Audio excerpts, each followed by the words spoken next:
Evening. My name's Ed Toth. I'm with the California Nature Coalition. And every month we try to have a speaker covering a wide range of environmental issues. And tonight we're lucky. Janice Allen, Director of Land Protection, is with us. Janice has been with the North Carolina Coastal Land Trust since 1997. And as Director of Land Protection, Ms. Allen is responsible for advancing the Trust's efforts to protect priority natural, scenic, and/or historic areas in the coastal plain of North Carolina. Before joining the Coastal Land Trust, Janice was with the U.S. Fish and Wildlife Service in North Carolina and in Georgia. She received her bachelor's degree from the University of Michigan in natural resources and her master's degree in wildlife biology from Auburn University. Tonight's presentation focuses on the Land Trust Salmon Creek Site X land acquisition, an area of both ecological and cultural importance. So without further ado.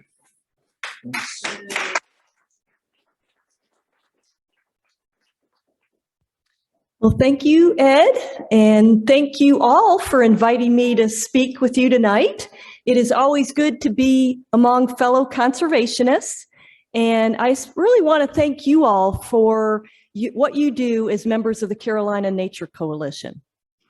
As Ed said, I've been with the Coastal Land Trust for 25 years now, and I remain passionate about our organization's mission to conserve land. And tonight, I thought I'd tell you a little bit about the Coastal Land Trust, where we work, what we do, and I'll share a little story about one of our land conservation projects. All right, if you can get on the slides there.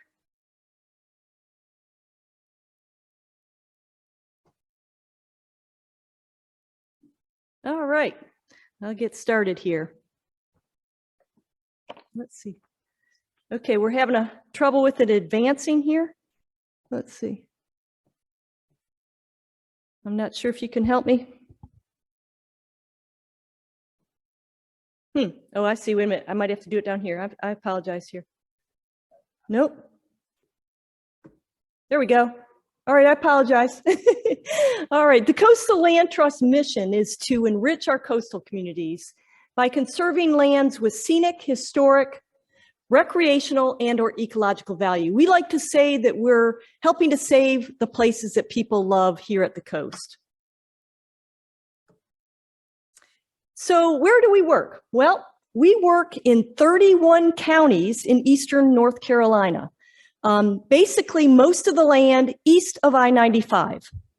And that's basically 1/3 of the state. So it's a huge geographic region for a regional land trust.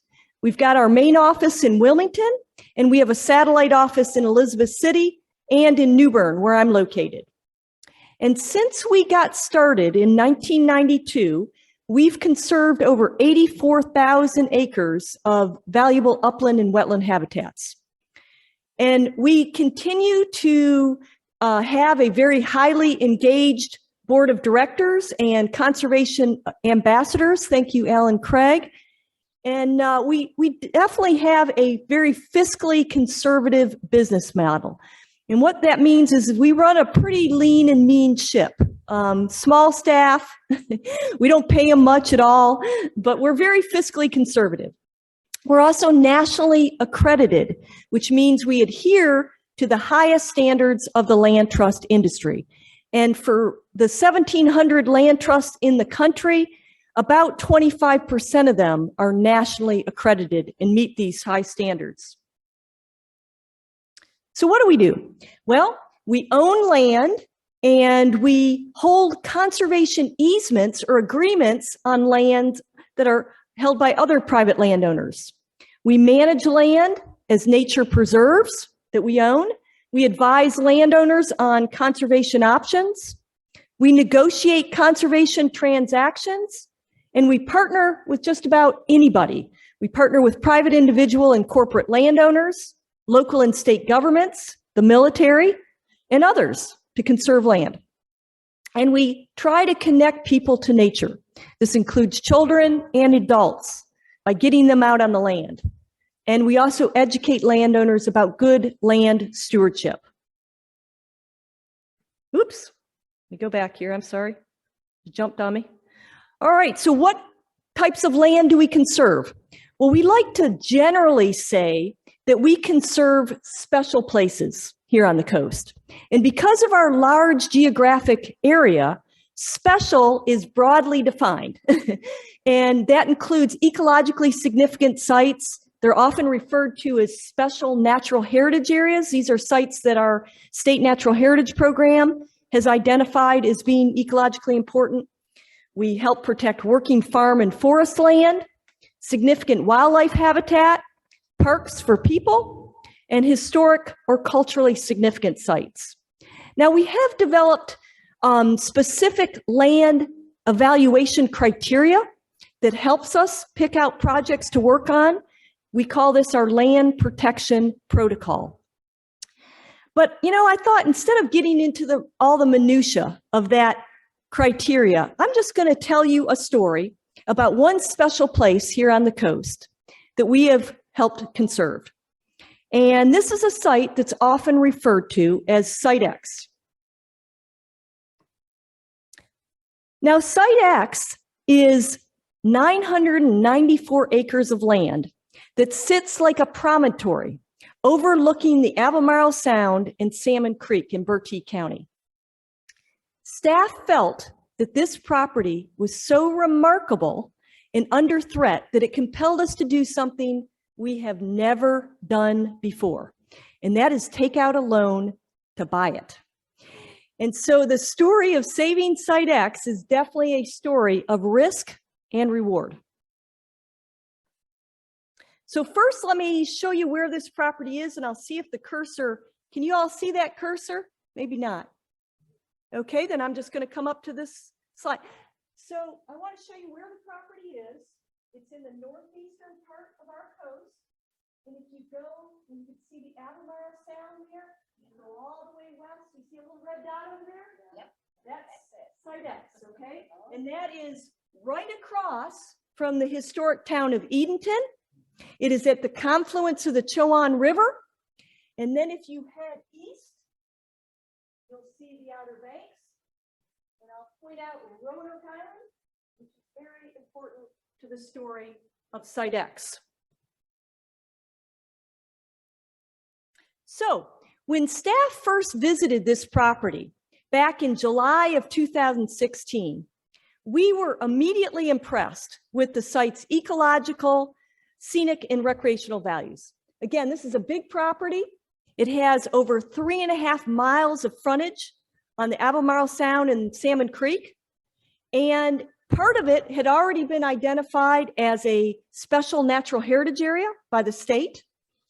And we also knew that it had a beautiful high bluff overlooking the Albemarle Sound. If you can picture fields of this pink clary sage that have been planted there, and it also has beautiful open pine woods, we could picture people hiking on this property. We could picture them canoeing or kayaking down Salmon Creek. In fact, we could envision this property as a new state park. So we thought, well, this would complement Bertie County's recent efforts to try to promote ecotourism in the county, especially using their waterways. So we thought, you know, this isn't a bad idea. We also quickly learned that the property had military value as well, because Seymour Johnson Air Force Base had been flying F-15E Strike Eagles over this property on training flights to the Dare County bombing range. In fact, 3 different military training routes converge over this property, and Seymour Johnson has actually been trying to protect land under these critical military training routes so that they're not densely developed or they don't become fields of wind turbines that could affect their ability to train. This is important. So when the Coastal Land Trust first visited the site, remember back in July of 2016, we met one of the owners. And that owner actually told us about their purchase of the property and their plans for the property. They said they bought it back in 2005. They paid $10 million for it. And they had plans and permits in hand to build a 2,800 unit residential development with a 212 slip marina called Ball Gras Harbor.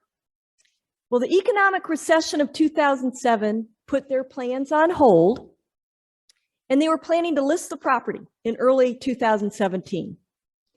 Now, as part of their efforts to get those permits for the development, they were required to do a phase 1 archaeological survey of the site. And they decided to hire the James River Institute of Archaeology, who works closely with the First Colony Foundation, a nonprofit group, to do this phase 1 of the property.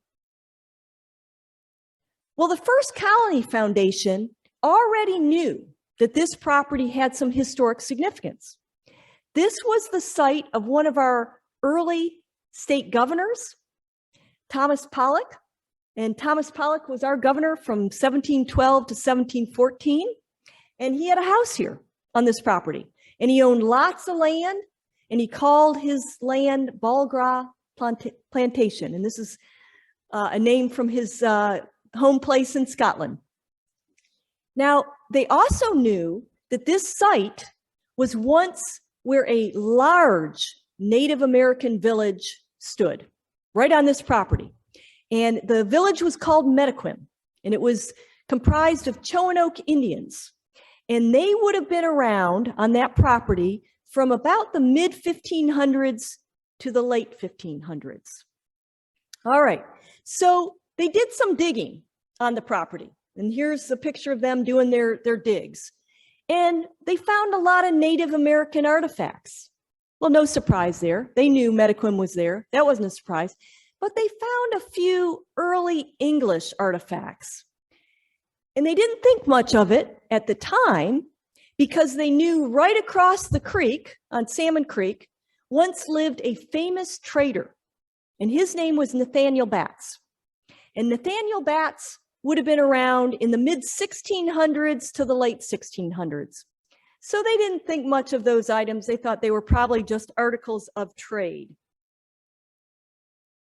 Well, at the same time that James River was out there doing this phase 1 on the property, another member of the First Colony Foundation was looking at this old map that you see up here.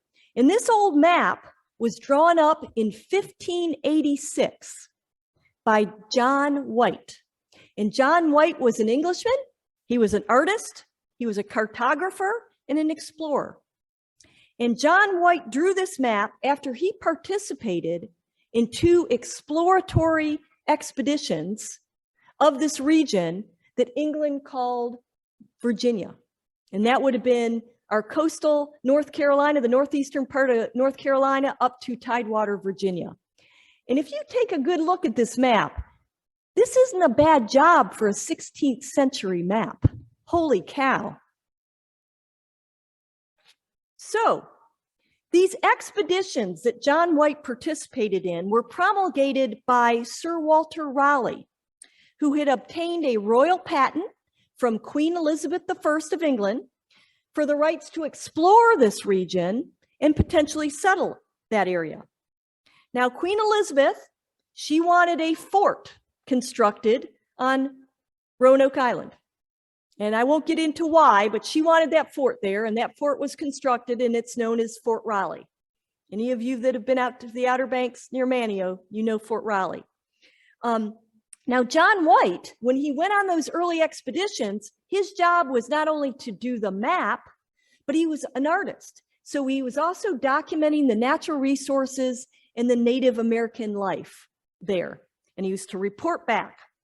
Well, after these expeditions, Sir Walter Raleigh decided in 1587 that he would send 116 men, women, and children to the New World to settle in the Chesapeake Bay region and establish a permanent English colony, his city of Raleigh. And he assigned John White to be the colonial governor. Now, the colonists took the usual route from England. They crossed the Atlantic Ocean. After passing through the Azores, they went down into the Caribbean. This is typical. And then headed up to the Chesapeake Bay. This voyage was far from ordinary, though, because by the time the colonists arrive on Roanoke Island, they're supposed to stop there, in July of 1587, they had little to no provisions. It's summertime, too late to plant anything, and the captain had no plans at all to take them to their destination in the Chesapeake Bay region.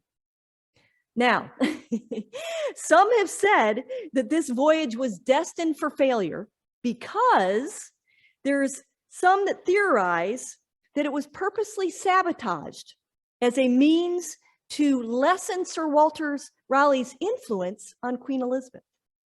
That's for another story. Needless to say that these colonists were under extreme duress when they got to Roanoke Island. And they beg John White, their governor, to leave them and go back with the ships and get more supplies as soon as possible.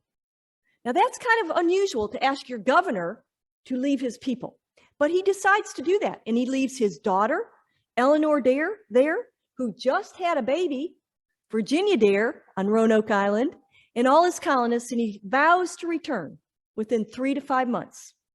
Off he goes. When he gets back to England, what does he find? England is preparing for war with Spain. Think Spanish Armada. And so, needless to say, he is not able to get ships and supplies together for a quick return. In fact, it's not until 3 years later, in 1590, when he's able to return to Roanoke Island. And by the time he gets there, the colonists have vanished. And the only clues that he's got to their whereabouts is the initial CRO carved in a tree and the word Croatoan that's carved on the front palisade of the fort. Now, he knows Croatoan refers to the island to the south. We know it as Hatteras Island. That was Croatoan Island. It was a place of friendly Indians. He wasn't given time to explore that very much. Again, it's the strangest of times. Needless to say, the last time he saw these colonists in 1587 would be the last time they'd ever be seen again by a white person. And of course, theories abound as to what has happened to them, but needless to say, this remains an unsolved mystery. So let's get back to this map. And again, First Colony Foundation is curious about this map, this old map. You see the patches. There's a patch on that map right there. And then there's a patch way up there at the confluence of the Chowan River. You see that one? 2 patches. Well, First Colony Foundation asked the British Museum, who has the original John White map, to bring it out and take a look at this map with their high imaging light technology. Tell us what's going on under those patches. And so they do. And they say, well, there's not much interesting under this patch on the south. It looks like the coastline is just redrawn. However, the patch up there to the northwest has something very interesting. And what they discovered was a hidden symbol of what they consider to be a fort. And that symbol was drawn in invisible ink. And when the First Colony Foundation learned this, they said, holy cow, we are working and doing a phase 1 on a property right in this location, and we're finding early English artifacts. Could this be where the city of Raleigh should have been? No telling. But what they wanted to do is go back out to that site and do some more digging. So they asked the owners, could they go back out there? And sure enough, they were allowed. And they found more early English artifacts.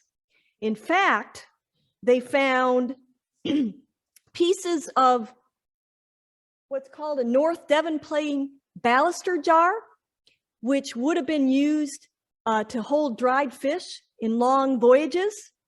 The British Museum definitely said those were items that could be of that time period. But even more interesting, they found pieces of what's called Surrey, Hampshire borderware. And this is a type of pottery that the English had. And it's only been found in the New World in 3 places. On Roanoke Island, where we know the colonists were, at Jamestown, which was settled in the early 1600s, and now at Site X. And that pottery was not used much after about 1650. So it wouldn't have been an article that Nathaniel Batts likely traded. The Native Americans didn't need English pottery. They had their own. The plot thickens. So First Colony Foundation made a theory. They think that a splinter group of the colonists from Roanoke Island ended up at Site X and lived there for an undetermined period of time. And they believe this because of this hidden fort symbol. And there's a lot more that I'm not telling you about that. In the discovery of these artifacts, it wasn't just the baluster jars and the pottery, it was other things as well, indicative of that time period. The fact that Metaquim was located there and was active at the time the colonists could have come to that property. Metaquim, again, the Chonoke Indians were friendly Indians to those early English folks. Across the river, those Indians weren't so friendly. The other very interesting thing was John White's own written testimony. Before he left the colonists in 1587, he talked to them about relocating 50 miles into the mainland. And if you measure from Roanoke Island to Site X, it's 55 miles. So holy cow. You know, I'm a Michigan girl. I don't know much about North Carolina history, but I was learning as I was going. And we already knew that this property had scenic, ecological, and recreational value. And now it sounds like it might have some historical value. So we want to get to work. As soon as we left that property from our site visit, we decided to get an appraisal of the property. And we did, and the property appraised at $6.1 million. We decided to offer the owners $5.8 million to buy it. And we said, well, it might take us a couple of years to get that money together. So it might be, you know, June of 2018. Well, these sellers are from Philadelphia. They're like, who the heck is this nonprofit group that thinks they can wait 2 years, you know? Anyway, needless to say, they declined, and they listed the property with a Raleigh real estate broker for $5 million, less than what we offered them. So we start talking about it, and we think this project, you know, is compelling. And we start to discuss the idea of bridge financing with our board of directors and with the Conservation Fund, which is a national conservation group that actually has a loan program for land trusts. So we decided to make another offer, and we offered $4.85 million with a relatively quick closing around June of 2017, and they accepted that. So land trusts, coastal land trust included, do not have a treasure chest or a bank account full of money that we can go out and buy land. And this is a high dollar project. We got nothing. And remember when I said we were fiscally conservative? Well, this is the first ever loan that we've considered, much less a multi-million-dollar loan. And it was great that the Conservation Fund approved our loan, but they approved it with interest. And it was a recourse loan, meaning we couldn't just give them the property. We were on the hook to pay them back. And we also knew that if we wanted to make this a state park open to the public and to get some state funding into the picture, the General Assembly actually needed to pass legislation to allow the concept of a new state park. So did we feel a little bit like Wile E. Coyote jumping off a cliff at that point? Yes, we did. But we knew this was a compelling project. So we got right busy submitting grants. We knew they'd be competitive. We developed strong partnerships. We had one going with state parks. We developed one with Seymour Johnson Air Force Base. We had a private philanthropist put up $500,000 to guarantee our loan. And one of the owners who was interested in the history actually agreed to seller finance a portion, which lowered our loan amount. Oops. I'm sorry. I have to go back there. So things started to happen. In July of 2017, the General Assembly approved and Governor Roy Cooper signed legislation that established the new Salmon Creek State Natural Area. This was the point that we needed to know. We went ahead and bought the site the following month with that loan. And then the following month in September, we signed a cooperative agreement with Seymour Johnson Air Force Base. They contributed almost half the amount that we needed. We started paying off that loan. And by February of 2018, we had raised the additional money we needed to pay off the loan, and we transferred the property to state parks in November of 2018. Oops. I am just having trouble here. I am sorry.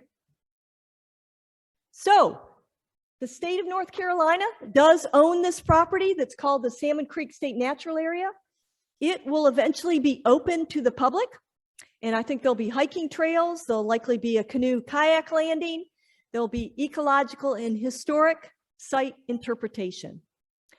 And I think that this project really epitomizes what the Coastal Land Trust does and the conservation values that we're striving to protect. And in my 25-year career with the Coastal Land Trust, I have never seen a project generate more interest and support than this one. Now, I think you all may have heard about another special place that's been in the news that the Coastal Land Trust is working on that I thought I'd say a few words about. You might have heard of Bryce's Creek that's been in the news recently. And this Bryce's Creek project, and you'll see that it's noted in that little red and yellow area. The property's accessed off County Line Road and Old Airport Road in just south of James City in Craven County. And it is actually within the extraterritorial jurisdiction of New Bern. Now, the Coastal Land Trust has bought 172 acres along Bryce's Creek up there. We did this in 3 phases, and we just closed on the last phase, which was 105 acres that we purchased in 2021. We did receive some funding from Bass Pro Shops, as well as the Richard Chapman Cleave Foundation. We also have an internal loan fund that we can use when we've got a project within the proclamation boundary of the Croatan National Forest. So this one qualified. We tapped some of our loan funds, and once we replenish those loan funds, we plan to transfer this site to Craven County to become a future nature park. And if any of you have been to the Latham Whitehurst Nature Park across the river, that was a project that we bought the land, transferred it to Craven County, and I think they have done a fabulous job with that site. And I think there's no doubt that they will do a fabulous job here at Bryce's Creek. We're really looking forward to it. They are excited about this. And so anyway, that is all I have, and I greatly appreciate your time. Well, again, I greatly appreciate your time, and keep the heat. Keep the heat. All right. Thank you so much.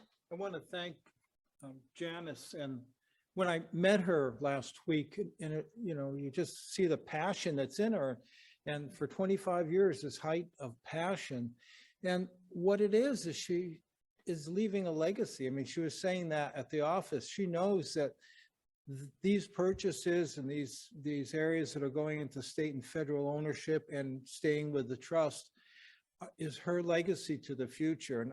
And I think that's just wonderful to go to bed at night and know that you've got another 1,000 acres on the plate. So thank you. Go to bed at night though, thinking there's just one more. She's a land junkie. Thank you all. All right, thank you.